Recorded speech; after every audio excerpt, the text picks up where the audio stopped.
Just a quick update on a few plants. This is my cherry tomato clone from a sucker. And I don't know if you can tell, but there are some buds starting on that really close to the perlite. And I thought it was just an interesting note because when you're dealing with an above ground grow indoors, at least I am, a little height challenged.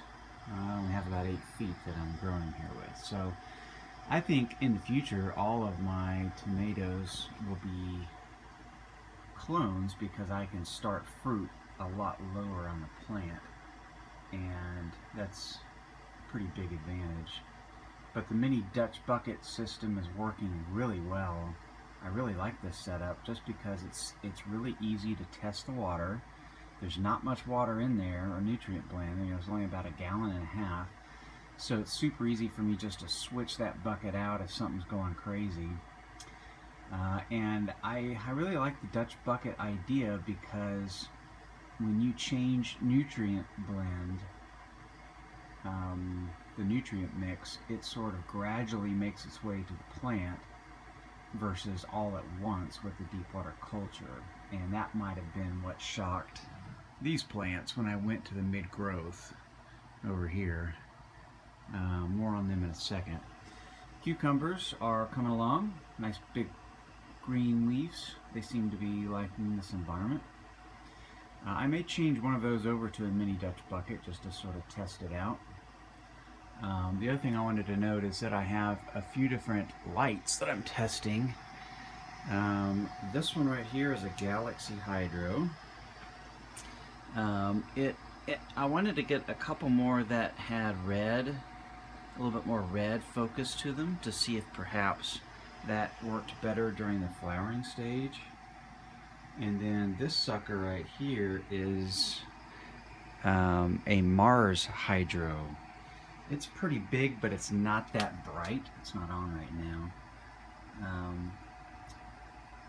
But the plants seem to be doing really well underneath it.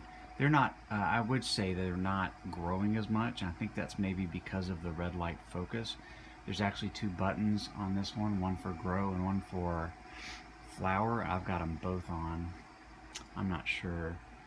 And then the Viper Spectra for 89 bucks, man. I tell you what, that I think is the best deal of them all.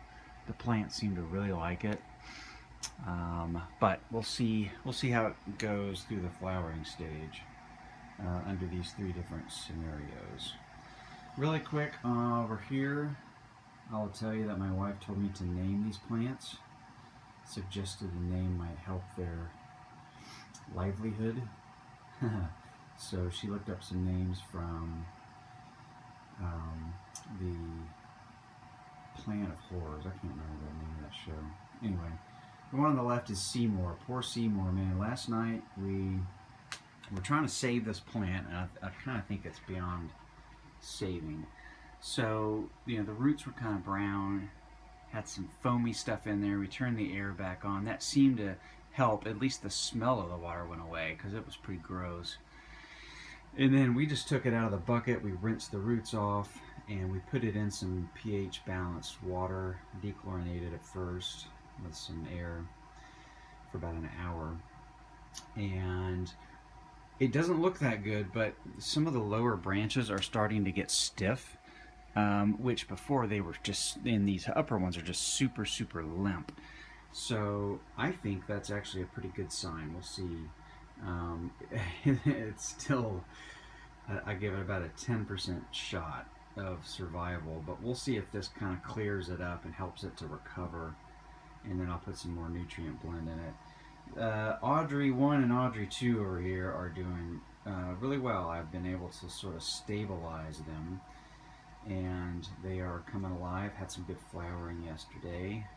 I continue to test the water actually 3 times a day just because I'm trying to learn about it, and I have learned a lot just by doing that and trying to figure out what the cycles are for the pH. To the best of my knowledge, the pH is, increases, continually through the flowering phase, and you have to sort of baby a little bit by putting some pH down in it. And I actually have ordered something recommended by a staff member at General Hydroponics. Instead of their Armor SI, I think it's called Power SI, and evidently the it's got a better ability to keep the pH balanced. So we'll try that kind of next round. But it was interesting to get a recommendation from General Hydroponics to buy another product, so I figured that was a pretty good recommendation. The lettuce continues to do really well. It really likes this environment. I've literally just put it in the buckets and let it go. Root structure continues to be very, very robust, if you can see that. This is, like I said, 8 days of growth. Just really spectacular. I haven't done anything to the water at all, the nutrient blend. It's early growth by General Hydroponics. So I've got 3 different varieties here. They are growing very well. I'm very pleased with that setup. I've got one that's looking a little weak over there on the left, but everything else looks really good.